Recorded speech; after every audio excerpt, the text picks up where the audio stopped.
Bom, então é o seguinte. Agora, então a gente viu as bombas volumétricas alternativas, agora a gente vai ver as rotativas, né?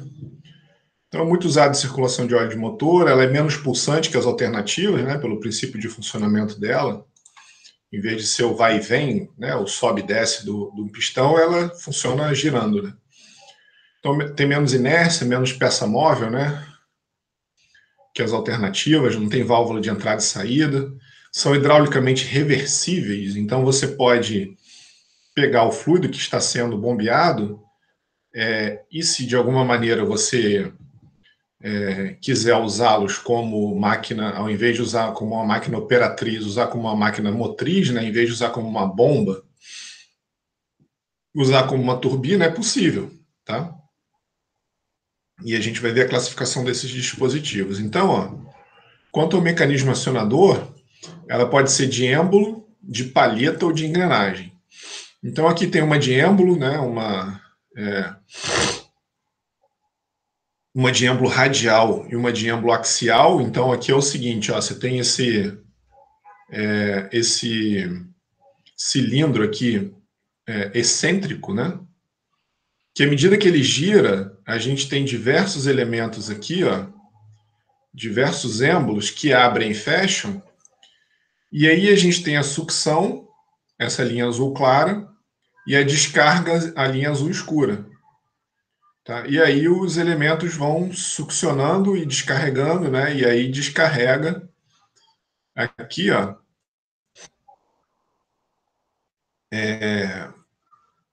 para descarga, né? Tá? Então aqui é a sucção e aqui é a descarga. Tá? Aqui é uma vista frontal, né? E aqui é uma vista lateral. Tá? O eixo girando aqui, né? E aí a gente está vendo a sucção e a descarga daqui de cima. Então essa é uma bomba radial, essa daqui é uma bomba axial. Né? Então tem essa placa aqui, swash plate, né? É uma placa excêntrica, é uma placa meio cortada, assim, inclinada. Né? À medida que ela gira, o pistão, se você, eu não sei se alguém já teve a oportunidade de abrir o ar-condicionado de um carro, ele é assim, né? Bom, pelo menos o que eu já vi aberto, né? Ele é dessa forma aqui, é uma placa inclinada e à medida que ela vai girando, os pistões dentro da placa vão comprimindo o fluido, né? Então tá aqui, ó, a admissão. À medida que esse lado aqui sobe, abre essa esfera aqui de admissão, né? Tá? E fecha o outro lado. E aí quando o pistão, ele, né? Na medida que o pistão vai para a esquerda aqui, essa esfera sobe, né? E quando ele vai para a direita, a esfera desce e abre aqui a de descarga. E para o outro lado é a mesma coisa. Então, a bomba radial e axial, uma bomba de êmbolo, né, radial e axial, de palheta a gente já viu, e a de engrenagem também a gente já viu mais ou menos. Né?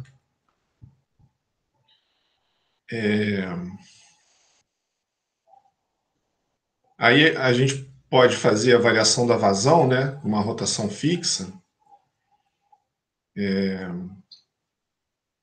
Então, a gente pode ter a bomba de deslocamento fixa e a bomba de deslocamento variável. Né? Aqui a gente faz a variação de vazão, deixa eu ver se é no próximo slide. Acho que engraçado, acho que mais para frente vai vir, né? Em função desse ângulo, a vazão varia, porque quanto mais, imagina, se isso fosse reto, você não tem nenhum movimento desse pistão aqui, né? Quanto mais inclinado for essa placa swash aqui, que eles chamam, né? Maior é a vazão bombeada, tá? Da mesma forma que a gente viu aqui, né? Nessa bomba alternativa, a gente viu a variação da vazão por esse eixo aqui, né? Por esse elemento que variava o L ali, o curso do êmbolo, né? Bom, aí falando da bomba de palheta, né? A câmara entre o rotor e o estator aumenta e diminui em função da excentricidade, né? Essa excentricidade aqui, ó, se ele estiver no meio, se o centro das palhetas aqui estiver no centro, a excentricidade é zero, né? Ela pode ser uma máquina de deslocamento fixo ou variável. Quanto maior a excentricidade, maior a vazão, né? Maior esse elemento ali, né? Tá? Para excentricidade zero, o deslocamento é zero. Por que isso acontece?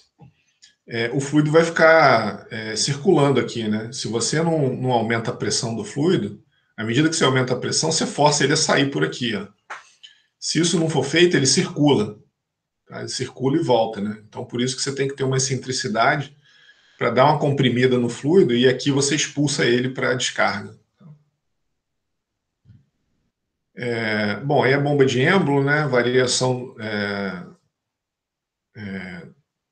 A radial é a mesma forma que a gente viu da palheta, né? Quanto maior o excêntrico aqui, né? Quanto mais excêntrico for esse cilindro aqui, maior a vazão, né? E se ele tiver zero aqui, ele não vai fazer nenhum efeito de bombeamento, né? Se a excentricidade for zero, ele não bombeia nada. E aí, a questão aqui na bomba de êmbolo axial, a variação do deslocamento, né, é isso que eu tinha falado, né, é obtido variando esse ângulo aqui, né. Então, aqui é o que ele está mostrando. Ó. Se essa placa oscilante, né, ou placa swash, que é justamente essa placa ali, ó, se ela estiver alinhada e ela girar, o êmbolo não tem nenhum curso, né. Aqui a gente tem, em função do ângulo da placa oscilante, qual é o curso, né, do pistão. Ó. Se tem um ângulo pequeno, aqui um ângulo maior. E aqui eu tirei lá da internet um artigo científico que mostra um sistema de controle justamente para controlar automaticamente a vazão de um dispositivo disso. Eu acho que, enfim, eu vou deixar o link aqui para quem tiver interesse nisso. Bom, aí a bomba de engrenagem, né? A gente tem a bomba de engrenagem interna e externa. Então, essa daqui é a bomba de engrenagem externa e essa é uma bomba de engrenagem interna. Tá? Então, não é fácil fazer a variação da vazão com esse tipo de bomba, né? Que basicamente você tem que aumentar a rotação, né? E ela pode ter uma engrenagem girando a outra, que se chama untimed. Então, por exemplo, aqui, se você tiver essa engrenagem azul girando a engrenagem amarela aqui, ou laranja, né? Não sei que cor é essa aqui, ela é untimed. Se você tem um sistema externo aqui, ó, que uma engrenagem gira a outra, ela seria chamada de timed, ou síncrona, né? Talvez sincronizada, alguma coisa assim. Tá? Então é um sistema externo aqui, ó, que aciona a outra, né? Tá? Quando a bomba é sincronizada, o timed aqui, né? Quando ela é sincronizada, a vida útil dela é maior, porque se ela for não sincronizada, você acaba tendo desgaste, né? Essa daqui é uma bomba não sincronizada, então uma das engrenagens, ou um dos parafusos aqui, né? Ela pode ser de engrenagem ou de parafuso nesse esquema. Um dos parafusos aqui é que aciona o outro, então você acaba tendo desgaste dos parafusos. Aqui, ó, você faz o acionamento por fora aqui, né? Então você tem é obtido ou através de uma tolerância muito apertada, um parafuso ou uma engrenagem não toca na outra. Ou se tocar, é muito menos agressivo do que acionar, né? Tá? A bomba de lóbulo, ela, em alguns autores colocam ela dentro do tipo da bomba de engrenagem, depende, né? E aí a questão é que como a câmara é maior, né? A câmara de uma bomba de lóbulo é maior, ela consegue bombear sólidos frágeis, né? Como alimento. Se você quer bombear um alimento que tem alguma suspensão e você não quer cisalhar, né? Aí você usa uma bomba de lóbulo, elas cisalham menos. Elas são sempre síncronas ou sempre sincronizadas para manter o lóbulo na posição correta. Uma outra tipo de bomba, né, rotativa de deslocamento positivo ou volumétrica, né, é a bomba de parafuso, ou BCP, bomba de cavidade progressiva. Ela é chamada assim. Bom, aí a bomba de parafuso, né, ela pode ter um ou mais parafusos. Aqui, uma bomba de um parafuso, ela também é chamada de bomba de cavidade progressiva ou helicoidal. Tá? Então, esse é um tipo especial da bomba de parafuso, né? A gente viu que a bomba de parafuso pode ser essa daqui, ó. Tá? E aí, aqui, ó, ela tem um parafuso só, tá vendo? E ela gira contra um elastômero. Então, a cavidade é formada pelo espaço entre o parafuso e o elastômero, que é o que é mostrado aqui nesse esqueminha aqui, ó, tá vendo? Ela roda também excêntrica, ela gira também excêntrica.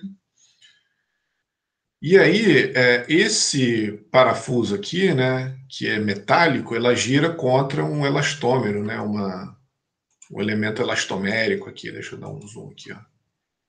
Tá vendo? E aí as cavidades vão sendo formadas. Aqui em cima a gente está vendo o fluido, né, se encaminhando desde a sucção até a descarga, e como que aqui está isolando só o fluido que ocupa o espaço entre o rotor e o estator, né, entre o elemento, entre o parafuso metálico, entre o rotor e o estator elastomérico, né, que fica paradinho ali, e aí você tem o fluido sendo encarregado para descarga. Bom, aí a gente tem bomba com mais de um parafuso, né? Pode ter diversas configurações. Então, essa daqui seria uma bomba de. Tem autor que diz que isso é uma bomba de parafuso com um parafuso só, tem autor que chama isso daqui de uma bomba de cavidade progressiva. A bomba com mais de um parafuso pode ter diversas configurações, né? Então, aqui a gente vê a possibilidade de entrada lateral oposta, porque aí o esforço axial é balanceado, né?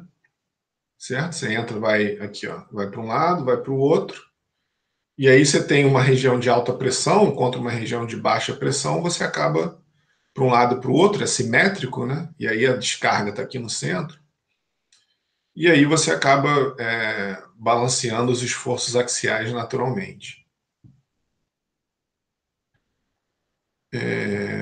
Se as pressões forem muito altas, a configuração com um parafuso é preferível, porque tem menos selos, né? Aqui só tem um selo na bomba, né? A gente teria, na verdade, enfim, um selo para não deixar o fluido escapar aqui, né, para fora, e aí daqui para frente ela é encaminhada até a saída. Aqui a gente tem que ter selo nesse eixo e nesse eixo aqui, né? São dois eixos, você tem que ter dois selos, tá? A bomba síncrona, né, as timed, quando você tem um acoplamento que não é feito pelo próprio parafuso, ela pode ter esse acoplamento interno ou externo à câmara de bombeamento. O externo é mais usado. O que é o externo, né? Você tem o acoplamento separado ali, tá vendo? Você bombeia o fluido aqui e o acoplamento está ali fora, numa outra câmara, numa câmara exclusiva para ela, né? Um óleo exclusivo para ele. Aqui, ó, é tudo uma coisa só, tá vendo? Ela é síncrona, ela não é acionada pelo outro parafuso, né? Ela é acionada externamente aqui, mas ela está dentro do mesmo contexto. Quando você usa o acoplamento externo, quando é esse caso aqui, ó, a lubrificação é feita por uma forma externa. Então, o acoplamento interno só permite o bombeamento de óleo lubrificante limpo, porque você tem que lubrificar o acoplamento, né? Então, se for tudo dentro de uma carcaça só, o óleo que está lubrificando o acoplamento ele tem que ser limpo. Então, se você fizer um esquema desse aqui, ó, que o acoplamento é lá fora, você tem a possibilidade de lubrificar aqui com óleo diferente e bombear um fluido que não precisa necessariamente ter boas propriedades lubrificantes. Ao passo que essa configuração aqui, você tem que estar bombeando um fluido que tenha boas propriedades lubrificantes, porque está tudo num contexto só, tudo dentro da mesma carcaça. Tá? Aí a teoria das bombas rotativas de palheta, né? Para a gente calcular a vazão bombeada por esses dispositivos, a gente tem que começar determinando a excentricidade, que é o Dzão, o diâmetro externo aqui. Aqui eu chutei um valor, né? 12, sei lá, qualquer um Dzão. O Dzinho, aqui eu chutei 9, é o diâmetro do cilindro interno. Então, o que é excentricidade, né? Na verdade, aqui eu chamei de E maiúsculo, mas é E minúsculo. Então, é o Dzão menos Dzinho sobre 2. Aqui, ó. Tá aqui, ó. Essa é a excentricidade. Tá? Ela é diretamente relacionada com o volume deslocado. O que é o volume deslocado? É o volume do diâmetro maior, né, a área do diâmetro maior menos a área do diâmetro menor, vezes o B, que é a espessura, né, a largura da bomba. Então a gente pode escrever essa equação 2 aqui dessa forma, tem diversas maneiras de fazer isso. A gente fez isso para relacionar com a excentricidade da bomba.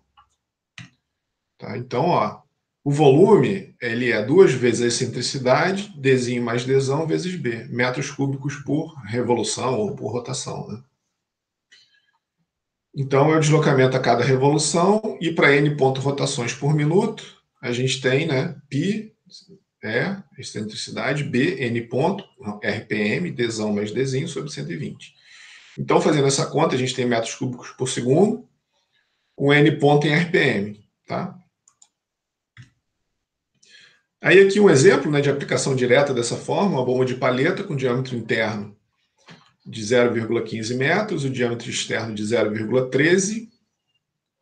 Então está aqui, né, 13, 15. E largura do rotor, aqui o diâmetro interno da carcaça, né, e diâmetro externo do rotor. E a largura do rotor de 0,025 metros, ou seja, para dentro da tela ali, né? E proporciona uma vazão de 3,34 litros por segundo. Determina a rotação da bomba desprezando a espessura das palhetas. Por que desprezando a espessura das palhetas? É claro que o volume não vai ser isso, né? O volume não vai ser essa relação aqui, porque tem palheta ali, né? Essas palhetas aqui reduzem um pouquinho o volume. Mas tudo bem, só para efeito de exercício, a gente despreza aqui, né? Você tem menos volume porque você tem a palheta ali, né? Aí a aplicação direta da fórmula, né? Ele já deu a vazão, a gente tem tudo dado, né? A excentricidade, a gente consegue calcular, né? Dzão menos Dzinho sobre 2. A vazão foi dado, então 1822 RPM. Tá? Então essa bomba está operando a 1822 RPM. Tá? Bom, aí a gente falou das bombas de parafuso, né? Bomba de palheta, então vamos falar da teoria da bomba de rotativa, de engrenagem. A vazão bombeada é a função do volume de cada câmara e da rotação da bomba. Então, o volume de cada câmara é o espaço entre os dentes da engrenagem, né? É o espaço entre os dentes da engrenagem e a carcaça, né? Na verdade, tá? Deixa eu só... E a carcaça. Certo? Bom, é normal acontecer pequeno vazamento, né? Da descarga para sucção pelo espaço entre a carcaça e a engrenagem, e aqui, né? É normal voltar um pouquinho. E aqui também, numa bomba de parafuso, por exemplo, com parafuso único, né? É normal voltar um pouquinho de fluido. Tá? E a descarga, né? Então a gente calcula como o seguinte, ó, a diferença de volume entre a carcaça aqui, né? E as engrenagens. Então, a gente faz, né, aqui, por exemplo, uma bomba de 2 engrenagens, deixa eu botar aqui, ó, em uma bomba de 2 engrenagens. Por que que é assim e por que que é específico para esse tipo de bomba aqui de 2 engrenagens, né? Bom, enfim, na verdade, talvez eu nunca tenha visto uma bomba de mais de 2 engrenagens. Né? Deixa eu deixar só de engrenagem mesmo. Mas qual é a consideração, né? Nessa configuração? Então, 2 engrenagens, porque realmente, né, você vai botar 3 ou 4, como que ficaria isso? Né? Então, normalmente a bomba de engrenagem são 2 mesmo, né? Então, o que que acontece aqui? Ó? É a diferença entre o diâmetro da carcaça, o Dzão aqui, né? E o Dzinho, o diâmetro interno aqui da engrenagem, né? O diâmetro mais externo e o diâmetro mais interno. Lá em máquinas de fluxo, vocês aprendem a nomenclatura. Eu não lembro direito, acho que é o diâmetro, não sei se é raiz, eu não lembro direito de máquinas de fluxo, mas enfim, é esse diâmetro aqui da base da engrenagem e do topo da engrenagem, aqui, ó. O diâmetro externo do dente da engrenagem e o diâmetro interno do dente da engrenagem. Então é claro que se você fizer isso, né, você tem o volume que é ocupado aqui no meio, né, entre a base e o topo da engrenagem. E não é o que está acontecendo, porque você tem as próprias engrenagens que ocupam espaço. Mas como são duas, né, a gente dividiria por 2 isso aqui, porque a gente assume que o dente da engrenagem ocupa mais ou menos o mesmo volume do espaço vazio, e depois multiplica por 2, porque são duas engrenagens, né? Claro que tem toda uma área aqui, ó, externa também, mas normalmente essa conta aqui já fornece o volume bombeado. Tá? E B, a largura da engrenagem para dentro da tela. Então, essa é a expressão para o volume ocupado, né, entre o volume ocupado aqui entre as engrenagens e a carcaça.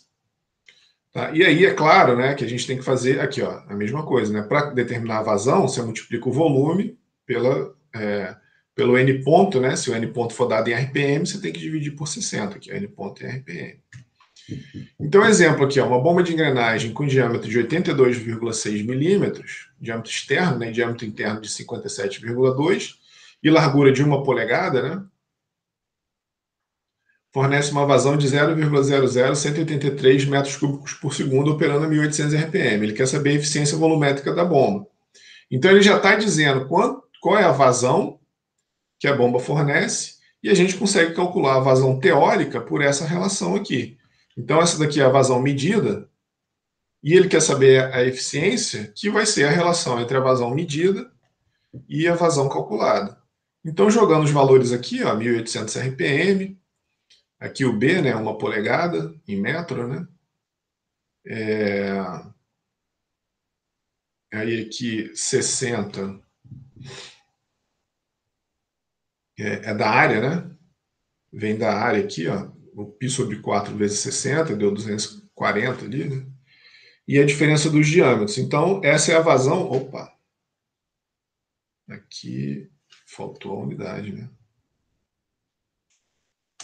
Metros cúbicos por segundo.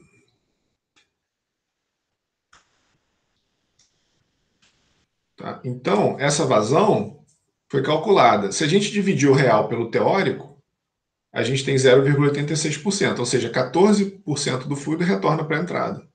Tá? Então, entra na bomba 0,002125 metros cúbicos por segundo, mas sai 0,00183 metros cúbicos por segundo, porque o restante recircula ali na bomba. Tá? E a bomba de lóbulo é a mesma coisa, basicamente. Né? A gente tem o diâmetro do lóbulo, o volume aqui, né, é o diâmetro do lóbulo, é a mesma ideia. Né?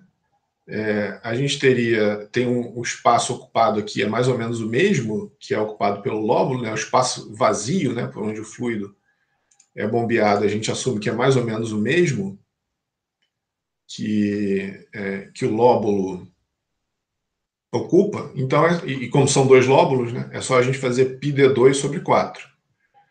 Certo? Vezes o B, que é a espessura do lóbulo. Então, deu o diâmetro externo do lóbulo, B, a largura da engrenagem, e N ponto em RPM. Tá? Então, a ideia é que o espaço ocupado pelos dois lóbulos é aproximadamente a metade da câmara. Bom, então, aí um exemplo também rapidinho, né? Uma bomba possui deslocamento volumétrico teórico de 98,4 centímetros cúbicos por rotação e entrega essa vazão operando a 1000 RPM. E o diferencial de pressão é de 70 bar. Se o torque do motor for 124,3 Nm, determina a eficiência da bomba. Então, a vazão teórica é dado por essa relação, né? O volume deslocado, velocidade de rotação sobre 60. O volume deslocado a gente consegue calcular com o diâmetro que ele já deu aqui, né?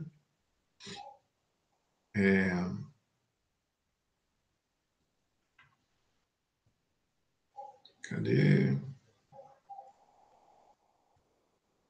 Uma bomba possui deslocamento de por rotação, entrega metros cúbicos por segundo, a diferença de pressão. Tá.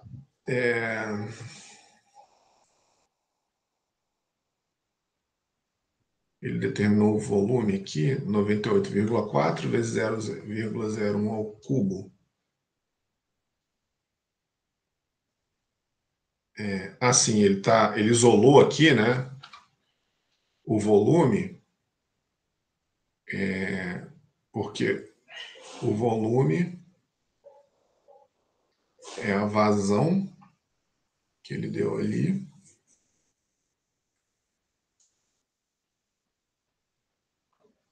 0,01.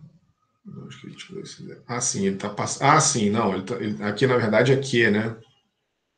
Ele está passando centímetros cúbicos por rotação.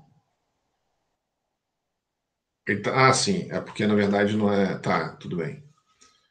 Ele tem um deslocamento volumétrico de 98,4 centímetros cúbicos por rotação. Então, a cada rotação, esse é o volume, tá, tudo bem, esse é o volume que a bomba ocupa.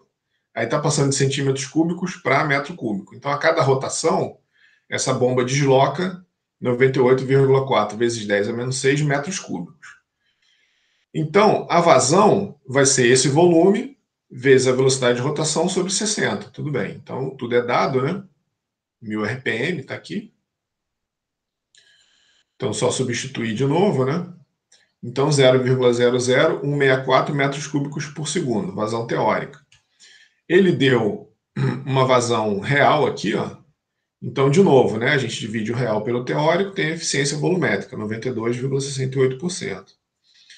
E a eficiência global é definido como a potência cedida ao fluido, lembra? É o gama QH sobre a potência absorvida, é o torque vezes a velocidade de rotação. A gente consegue calcular o head, né? Pelo diferencial de pressão. Então é só multiplicar, dividir o diferencial de pressão pelo peso específico da água. Então a gente tem uma energia equivalente em metro, 715,2063 metros. E aí a gente consegue determinar a potência cedida para o fluido. Né? É só substituir aqui, ó, o gama QH. Né? Aqui está o gama, ρg. Essa daqui é a vazão, né? 0,0152, que foi dado lá, 0,0152, vezes 715,2063, que foi 1 metro. E aqui o torque vezes a velocidade de rotação. Ele deu o torque e a velocidade de rotação passar de RPM para radianos por segundo. Então, cada rotação tem 2 pi radiano e 1 minuto tem 60 segundos. Então, a eficiência dessa bomba é de 81,74%. Tá? A eficiência global, né? Tá?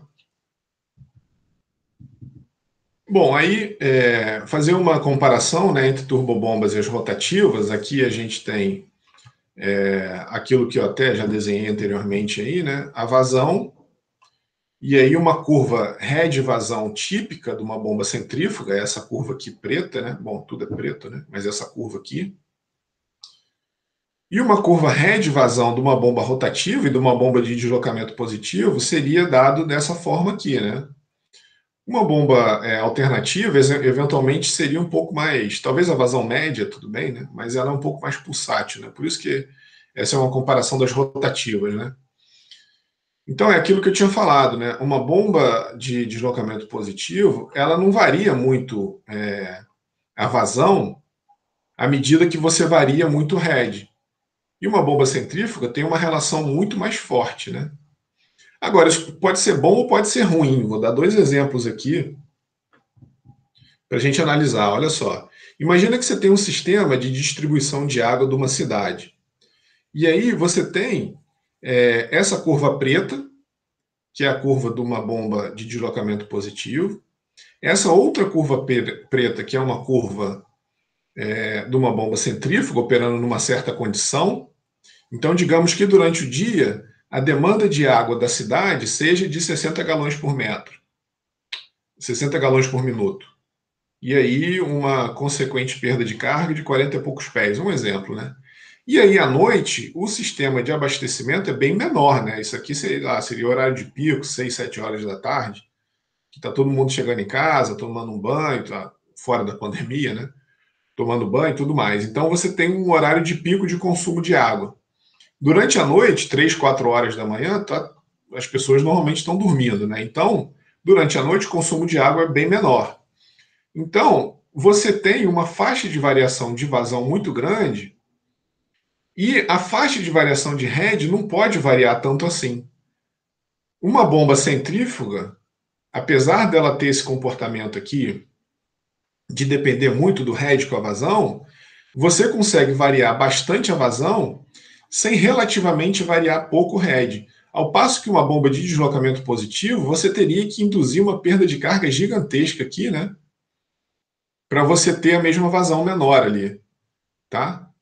Certo? Então, é isso que acontece, né? Uma bomba de deslocamento positivo, uma bomba volumétrica, ela não é muito adequada quando você tem uma grande variação de vazão, tá? Você pode aqui reduzir a velocidade de rotação da bomba centrífuga, pode fazer uma série de coisas, mas a bomba de deslocamento positivo, ela tem um comportamento que não permite você variar tanto assim o head em função da variação de vazão. Então, nessa aplicação aqui, por exemplo, né, numa variação grande de demanda, a gente tem uma grande, vamos dizer assim, uma preferência por bombas centrífugas, porque você consegue, justamente essa grande variação de head com essa grande variação de vazão com uma pequena relativa, né, variação de head, pode ser conveniente num caso desse, por exemplo, né, que você quer mudar muito a vazão e não ter muito head variado, tá? No caso de uma bomba de deslocamento positivo, não tem muito jeito, ela está amarrada naquela rotação ali para toda a faixa de head. Aí eu vou pegar um outro exemplo que uma bomba de deslocamento positivo é muito mais conveniente. Por exemplo, digamos que você quer usar um sistema hidráulico de trator. Você tem uma diferença muito grande de pressão no momento que a pá está descansada ali, no momento que a pá está levantada cheia de peso. Então você tem uma pressão muito maior aqui, ó, quando você levanta a pá e ela está carregada, do que você tem quando ela está baixa, ou levantada com a pá vazia, ou a pá baixada. Então, você tem uma grande variação de head, mas você não quer que a vazão varie muito ali no sistema hidráulico do trator, por exemplo. Ou sei lá, o sistema hidráulico de uma ponte, não sei, qualquer, né? O trator é mais, vamos dizer assim, característico, porque ele pode levantar a pá estando carregado ou não, né? Então, você tem uma pressão maior ou menor. Então, você não quer que a vazão varie muito. E ao passo que numa bomba centrífuga, a vazão ia variar demais, né? Então, dependendo da aplicação, uma bomba é melhor que a outra. Então, depende do que você quer, né? Tá?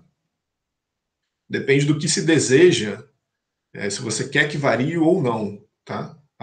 O head e a velocidade de rotação, o head e a vazão e essa relação entre elas. Então, para cada aplicação vai ter a sua característica e em função do que você precisa, você tem que usar a bomba centrífuga ou uma bomba rotativa ou uma de deslocamento positivo.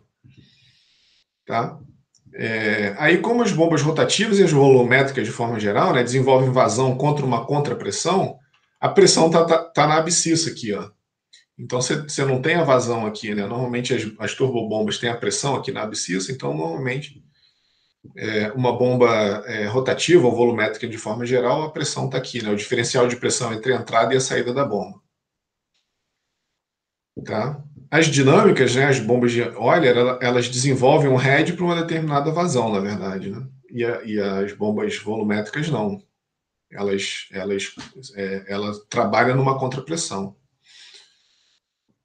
A gente está focando aqui nas rotativas porque as alternativas são pulsáteis, né? Então, eventualmente, aqui, a menos que você esteja falando de vazão média para as rotativas, para as alternativas, a vazão ela não é constante, ela fica pulsando, né? Mas muita análise que a gente está fazendo aqui vale para as duas, né? De forma geral, existe uma unidade de viscosidade que é o Second Sabled Universal, que é o SSU. Não sei se já viram isso em algum livro aí, mas isso é o tempo em segundos que leva o fluido em condições controladas de temperatura e pressão para escoar um volume de 60 centímetros cúbicos através de um orifício padrão. Tem um dispositivo que é usado para medir a viscosidade. Você coloca ele ali dentro do dispositivo, abre um ralozinho embaixo, né? E aí ele escoa e você mede o tempo que ele leva para escoar. E aí, para fazer a conversão, né? Tem uma formulazinha que você determina em função do tempo, né? Então, o tempo que você leva em segundos, desculpa, na verdade é direto, né? O tempo que leva em segundos vai ser o SSU, tá? Então, se você pegar um fluido que a viscosidade é 500 SSU, ele levou 500 segundos para escoar em condições controladas de temperatura e pressão, um volume de 60 centímetros cúbicos através de um orifício padrão. E aí, para fazer a conversão, ó, de SSU para cent-Stokes, né?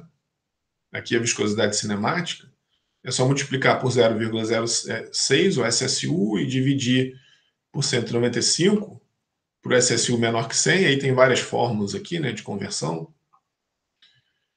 E aí, para fluidos acima de 250, uso o SSF, Second Disabled Flue Roll, que tem um orifício padrão maior. Enfim, aí tem todas as conversões aqui. Eu estou falando isso por causa dessa relação aqui que ele está dando, ó, da vazão em função do ΔP, que a bomba experimenta, né, para diversas viscosidades. Então, aqui, esse fluido aqui levou 5.000 segundos para escoar 60 centímetros cúbicos através desse orifício padrão. Esse aqui 500 e esse 50. Então, a viscosidade é menor. Tá? Então, claro, quanto mais rápido ele escoa, menos viscoso ele é. Então, aqui a vazão, quanto maior a viscosidade, menor a diferença de vazão, lembra, né? Porque aí você tem menos perda ou menos recirculação, menos perda de carga no espaço entre o rotor e o estator, e é claro que a potência necessária para bombear é maior, né?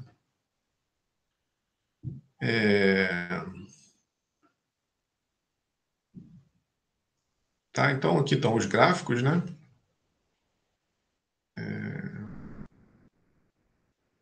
Bom, e aí é isso que eu tinha comentado, né? A forma da curva da bomba e o ponto de interseção não é válido aqui. O que se deseja é escolher uma bomba rotativa para um dado diferencial de pressão que ela vai estar exposta, né, no processo. E a gente escolhe a menor rotação o mais perto possível das bombas comerciais. Tá? Então tem esses gráficos aqui, né? Você vê a bomba, se ela tiver num diferencial de pressão, né? Se ela precisar pegar um fluido na pressão atmosférica e jogar a 500 psi manométrico, você sabe aqui, aí você tem que olhar no catálogo quanto que vai ser a vazão esperada, quanto que vai ser o diferencial de pressão, tá? E você escolhe que tem menos rotação para justamente gerar menos consumo de energia, tá? E aqui tem uma curva típica, né, de uma bomba plotada junto da eficiência, variando a rotação. Então, a gente tem, de novo, né, a gente já viu mais ou menos esse gráfico, né, que a gente tem baixas vazões, então a eficiência é muito baixa. E quando o diferencial de pressão é alto, você começa a ter vazamentos, né, recirculação. E aqui a gente tem a vazão, né, a curva vazão vezes ΔP para diferentes rotações. Né? Quanto maior a rotação, maior vai ser a vazão. E aqui a gente tem a eficiência esperada dela. Tá? Uma curva típica de uma bomba rotativa é nessa forma aí, mais ou menos. Tá?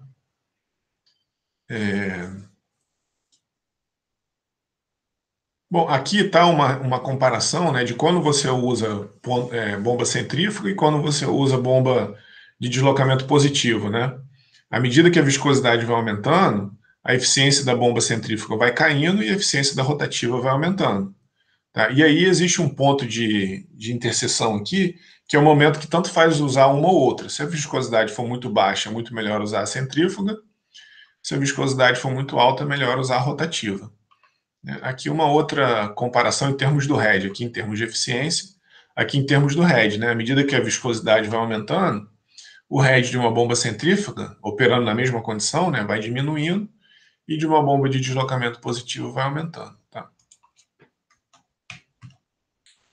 E aí, para finalizar, né, as leis de similaridade para bombas volumétricas, a relação de rotação é diretamente proporcional, a vazão é diretamente proporcional à rotação, não existe variação de pressão quando você muda a rotação, e a potência absorvida também é diretamente proporcional. Tá? Então, essas duas relações aqui vêm diretamente das definições de vazão e potência absorvida. Tá? Certo? Bom, então terminamos essa parte de bombas de deslocamento positivo. Se eu não me engano, semana que vem a gente já começa a falar de compressores, que também é matéria da segunda da V2, né? Tá? E aí, enfim, qualquer dúvida aí, estou à disposição por e-mail e tudo mais, certo? Alguma pergunta aí, Leonardo?